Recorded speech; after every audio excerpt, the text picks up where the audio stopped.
찬성 한 표, 반대 한 표. 예배당 안 공기가 무겁게 내려앉았습니다. 낡은 시계가 똑딱거리는 소리만 울리고 있었습니다. 긴 탁자 위에 놓인 투표함이 조용히 흔들릴 때마다 제 심장도 함께 흔들렸습니다.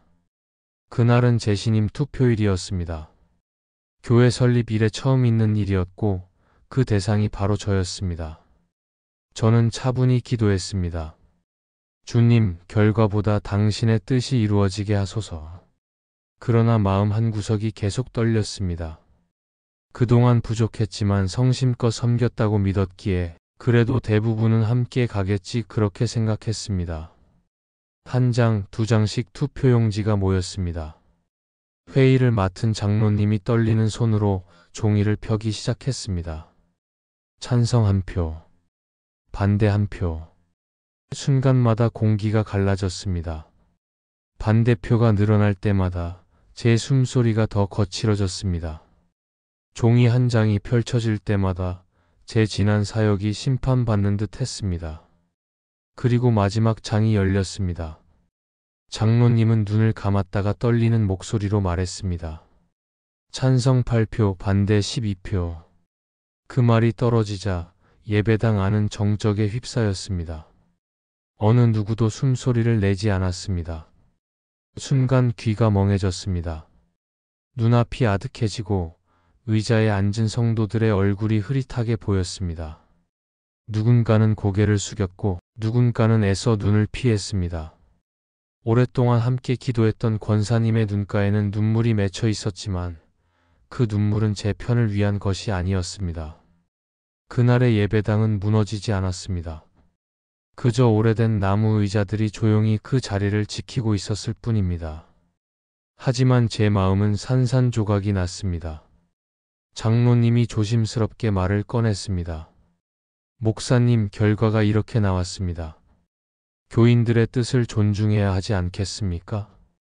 그 말을 들으며 저는 고개를 끄덕였습니다. 그렇습니다. 성도들의 뜻이라면 따르겠습니다. 그 한마디를 하는데 얼마나 많은 용기가 필요한지 모릅니다. 회의가 끝나자 모두가 서둘러 자리를 떴습니다. 아무도 말을 걸지 않았습니다. 그저 오래된 형광등 불빛만 희미하게 깜빡이고 있었습니다. 홀로 앉은 의자 위에서 손을 꼭 쥐었습니다. 주님, 제가 무엇을 잘못했습니까? 왜 이 길이 이렇게 끝나야 합니까? 예배당 문을 나서는데 겨울 바람이 거세게 불어왔습니다. 눈은 내리지 않았지만 마음은 얼어붙은 듯 했습니다.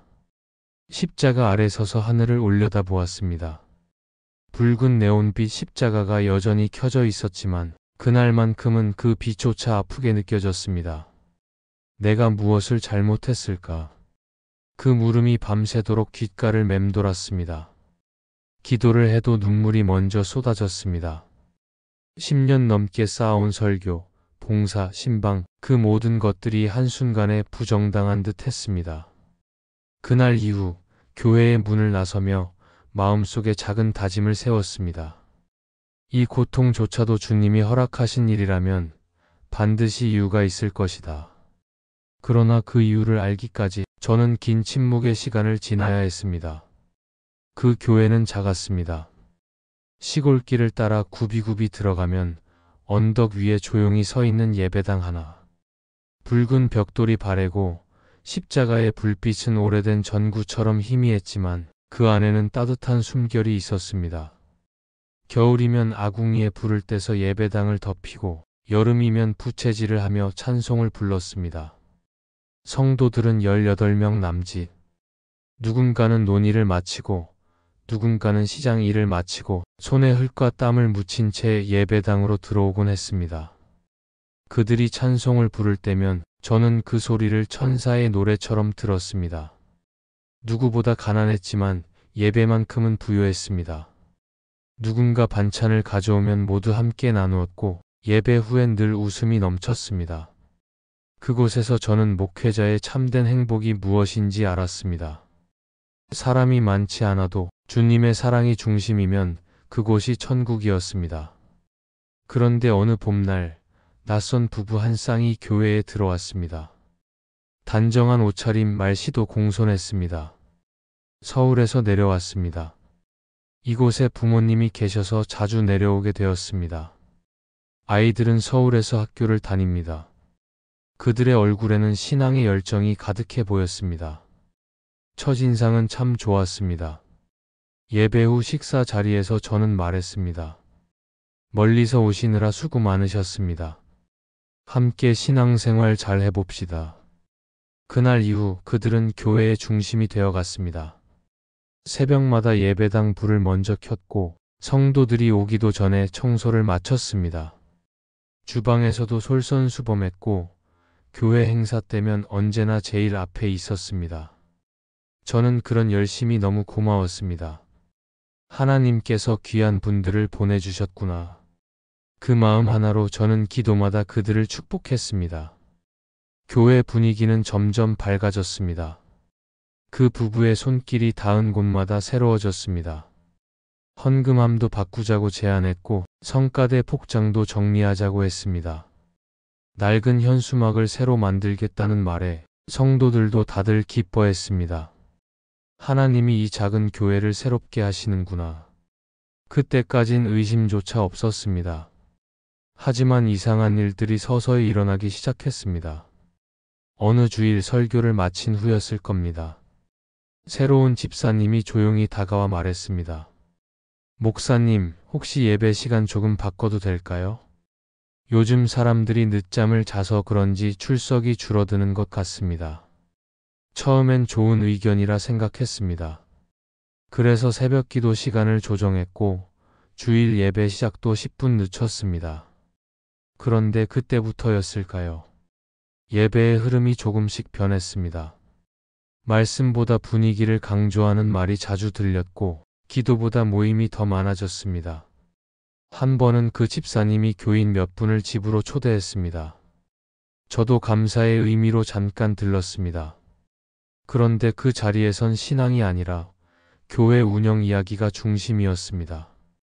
우리 교회도 이제 좀 시스템이 필요하지 않습니까? 헌금 관리는 좀 더 투명하게 해야 하지 않을까요?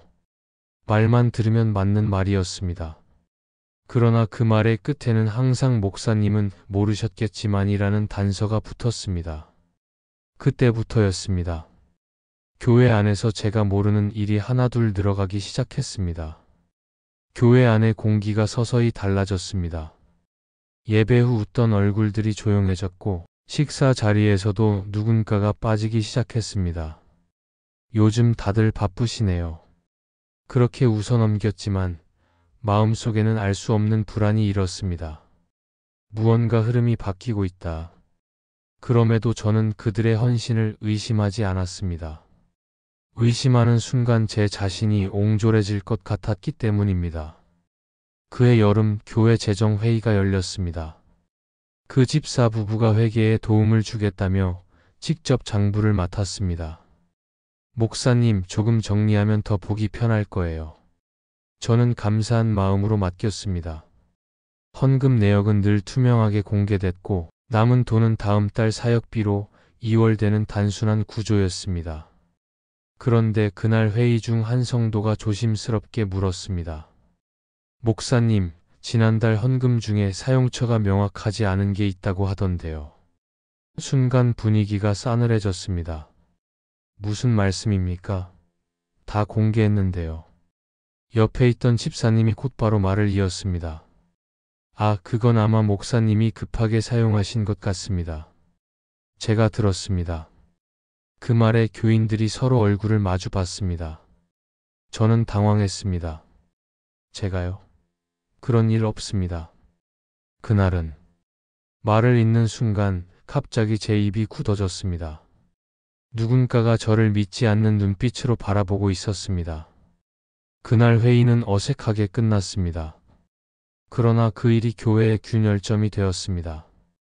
그 후로 사람들의 시선이 달라졌습니다. 예배 때 설교를 해도 고개를 숙이는 이가 늘었고 기도를 해도 마음이 막혔습니다. 어딘가에서 제가 모르는 말들이 돌고 있다는 걸 느꼈습니다. 그러나 누가 시작했는지, 왜 생겼는지는 알 수 없었습니다. 그 무렵 새로운 집사 부부는 교인들을 자주 집으로 초대했습니다.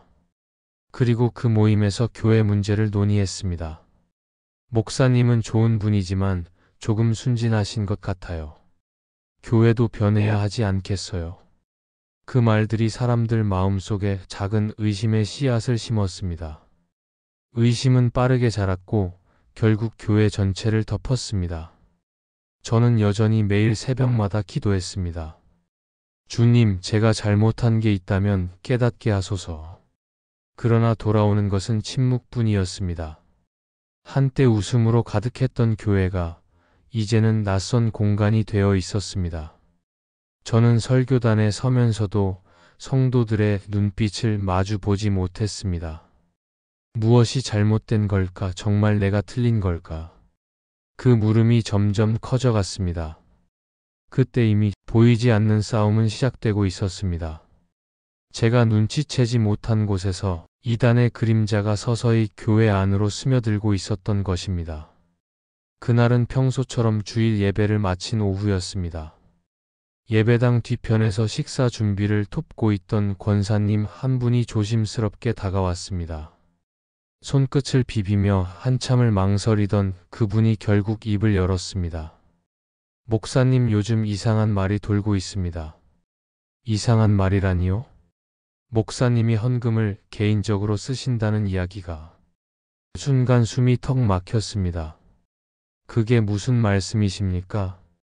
권사님은 당황한 얼굴로 고개를 숙였습니다. 저도 믿지 않습니다. 그런데 사람들이 그렇게 얘기를 하네요. 그 말이 끝나자 제 귀에 웅웅거리는 소리가 맴돌았습니다. 헌금을 횡령했다. 그건 너무도 말이 안 되는 이야기였습니다. 우리 교회는 재정이 투명했습니다. 매달 회의록을 공개했고 장부는 누구나 볼 수 있었습니다. 남는 돈은 한 푼도 없었고 오히려 제 사례비조차 줄여 교회 유지를 돕고 있었습니다. 그런데도 소문은 마치 불길처럼 번지고 있었습니다. 며칠 뒤 교회 앞 슈퍼 아주머니도 말했습니다. 목사님, 요즘 교회 분위기가 이상해요. 다들 조용하고 눈을 잘 안 마주쳐요. 그때서야 깨달았습니다. 무언가 이미 시작되었다는 것을. 이유도 모른 채 누군가의 입에서 흘러나온 말 한 줄이 공동체를 찢고 있었습니다. 그때마다 마음속에서 울렸습니다. 내가 정말 뭘 잘못했을까? 내가 모르는 사이 누군가에게 상처를 줬던 걸까? 밤마다 교회에 불을 꺼놓고 홀로 무릎을 꿇었습니다. 주님, 저를 살피소서. 제 안에 악한 길이 있나이다. 하지만 기도 후에도 가슴이 서늘했습니다. 기도가 끝나면 다시 들려오는 건 침묵뿐이었습니다. 그 무렵 새로운 집사 부부는 교회 일에 더 깊숙이 개입하기 시작했습니다. 회의를 주도했고 사람들을 따로 모아 이야기를 나눴습니다. 목사님이 좋은 분이긴 한데 좀 더 현실적이어야 하지 않겠어요? 재정이 투명하면 좋죠. 하지만 완벽한 사람은 없잖아요. 그 말들이 돌고 돌며 의심의 그림자를 만들었습니다.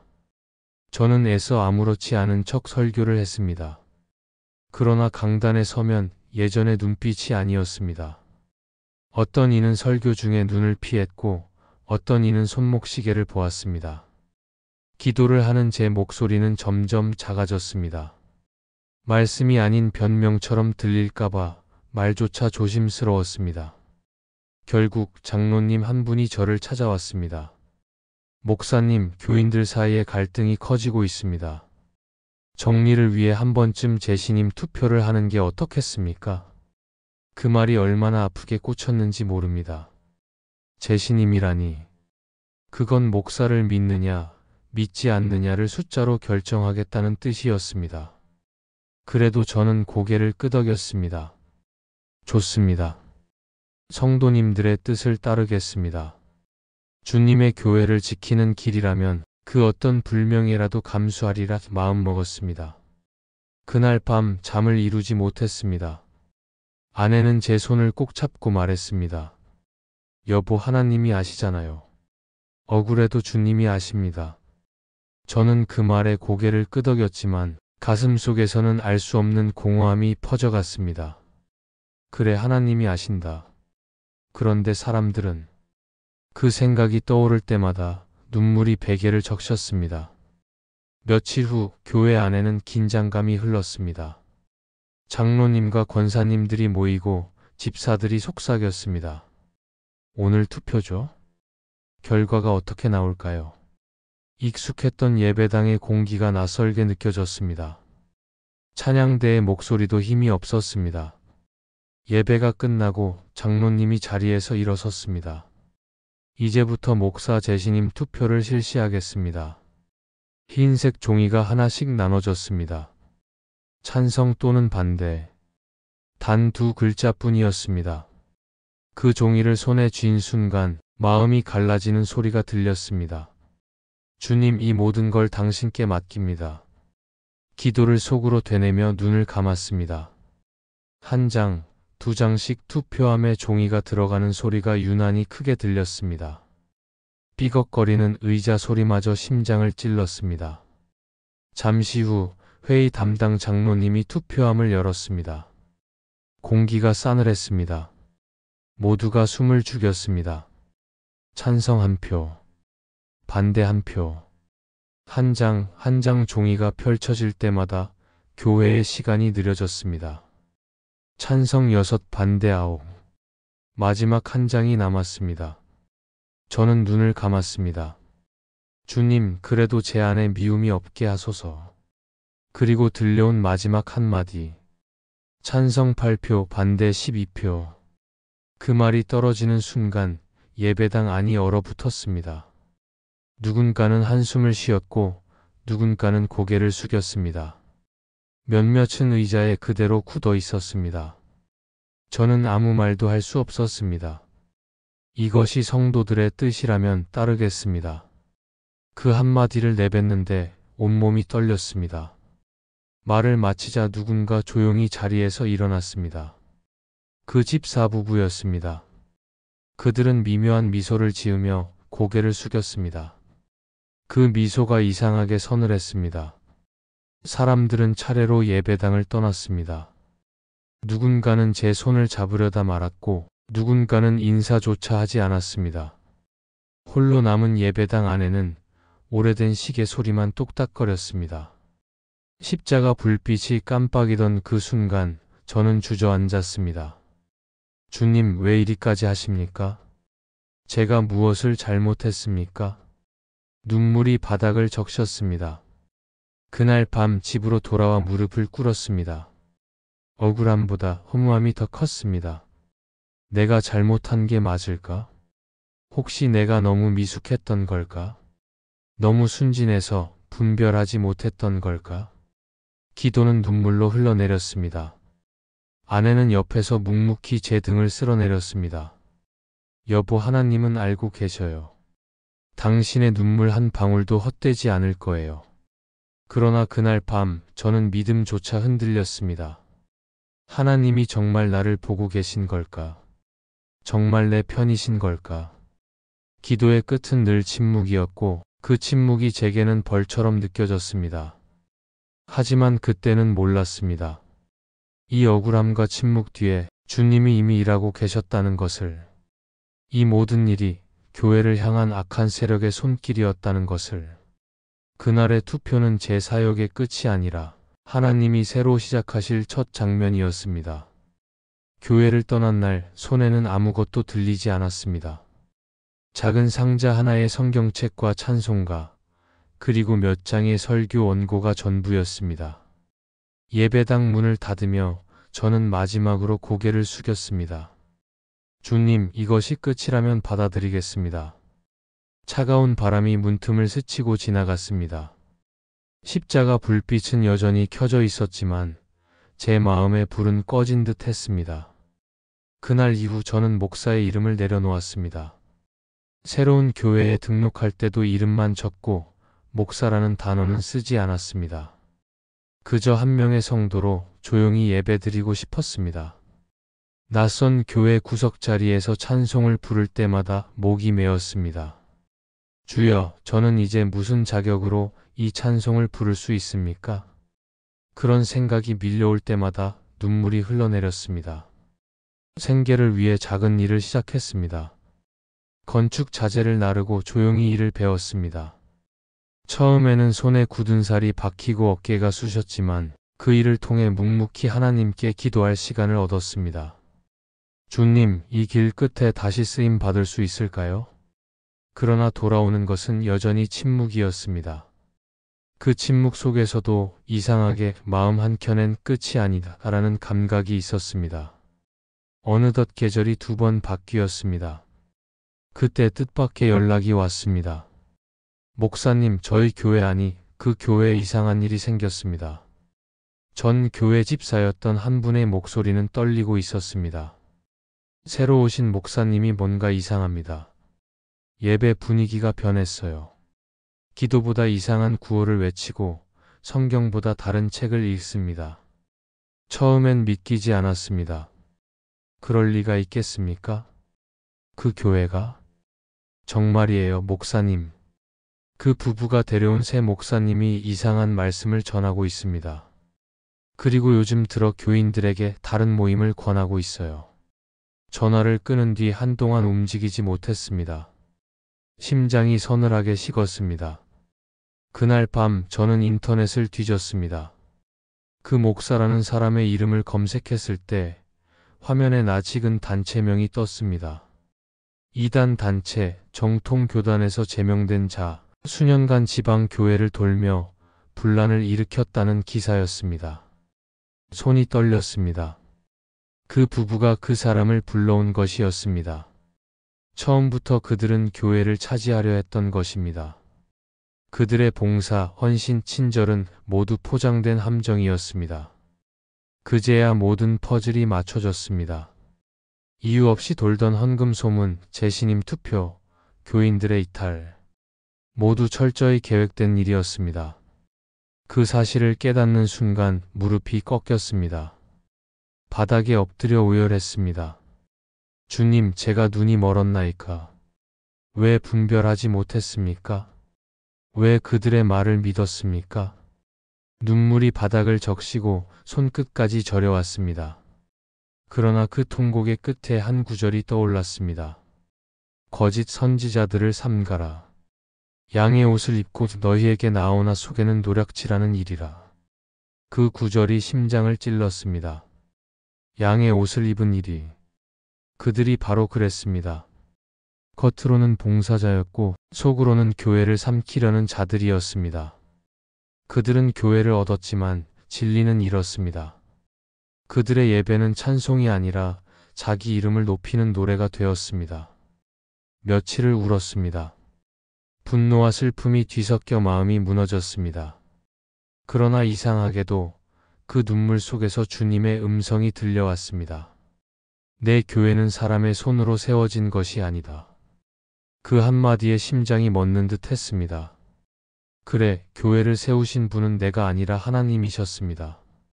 무너진 것처럼 보여도 주님은 여전히 일하고 계셨습니다. 그 후 남아있던 몇몇 성도들이 다시 연락을 해왔습니다. 목사님, 저희가 잘못했습니다. 그들이 이단이라는 걸 이제야 알았습니다.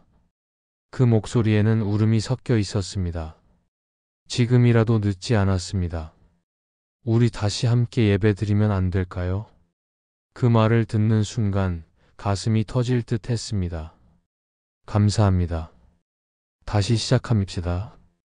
그러나 이번엔 사람의 열심이 아니라 하나님의 진리 위에 세웁시다. 그들은 교회를 떠나 저와 함께 모였습니다. 장소는 허름한 마을회관 한쪽이었습니다. 의자는 낡았고 난방도 제대로 되지 않았습니다. 그런데 이상하게도 그곳엔 평안이 있었습니다. 기도 소리가 다시 울렸습니다. 그 작은 공간 안에 마치 잃어버린 첫사랑이 되살아나는 듯한 눈물이 흘렀습니다. 그날의 예배에서 저는 말씀을 전하지 않았습니다.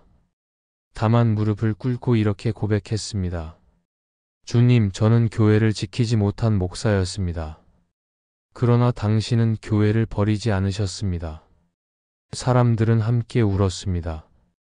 울음소리와 찬송소리가 뒤섞이며 천장을 울렸습니다. 그리고 마음속에서 분명히 들려왔습니다. 이제 다시 세워라. 사람이 무너뜨린 것은 내가 다시 세운다. 그 음성이 제 영혼을 일으켰습니다. 두려움 대신 확신이 들어왔습니다. 이제는 수치가 아니라 사명으로, 눈물이 아니라 순종으로 살아야 할 때였습니다. 그날 밤 허름한 회관을 나서며 하늘을 올려다봤습니다. 별빛이 유난히 밝았습니다. 저는 속삭였습니다. 주님, 이제는 제 손이 아니라 당신의 손으로 교회를 세워주소서. 그 순간 마음 한켠이 따뜻해졌습니다. 상처는 여전했지만 그 상처 위에 주님의 빛이 비치기 시작했습니다.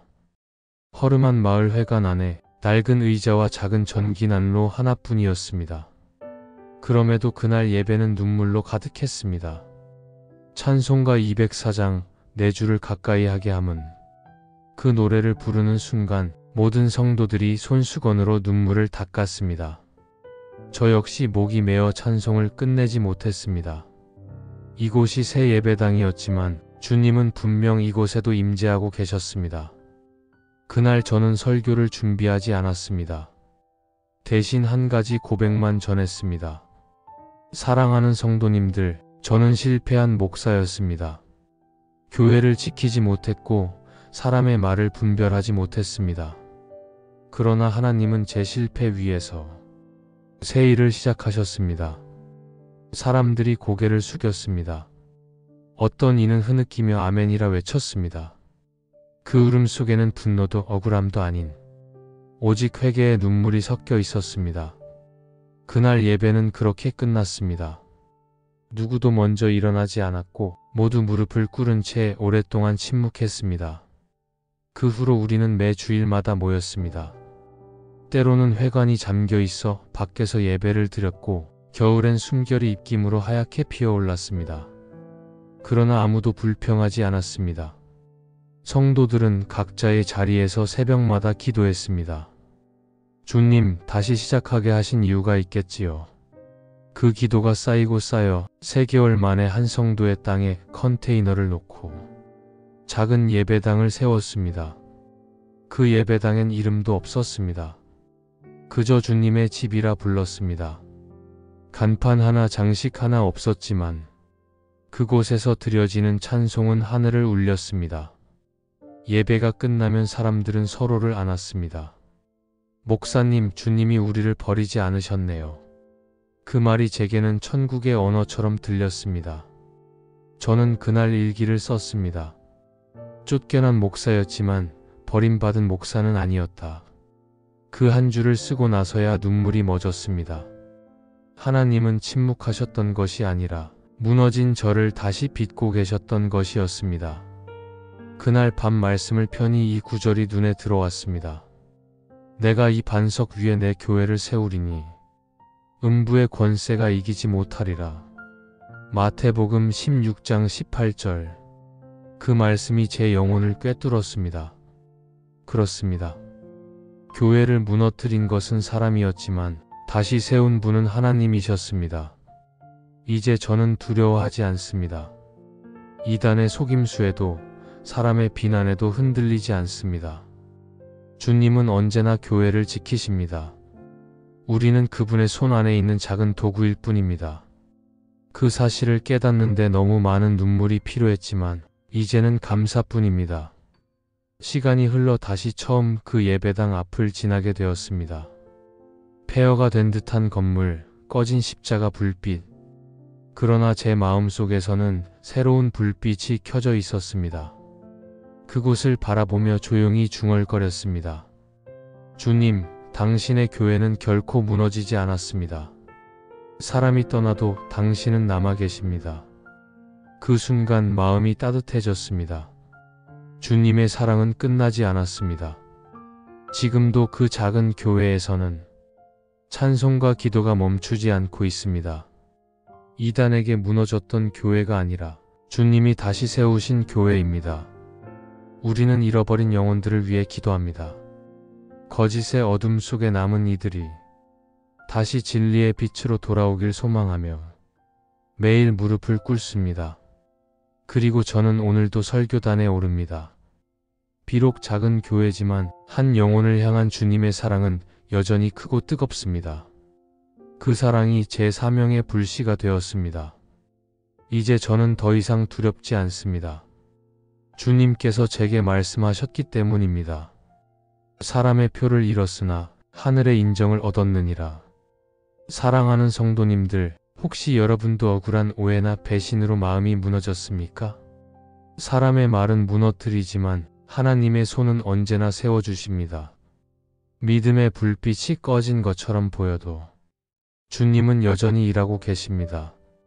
우리의 눈물이 헛되지 않도록 서로를 위해 기도합시다. 그리고 기억하십시오. 주님의 교회는 사람의 것이 아니라 하나님의 것입니다. 사랑하는 성도님들, 혹시 여러분의 교회나 가정 안에도 이런 아픔이 있으신가요? 주님께서 반드시 회복시키실 줄 믿습니다. 댓글로 함께 기도 제목을 나눠주세요. 이 영상이 마음에 닿았다면 구독과 좋아요 그리고 공유로 또 다른 상처 입은 영혼들에게 위로의 불빛이 되어주세요.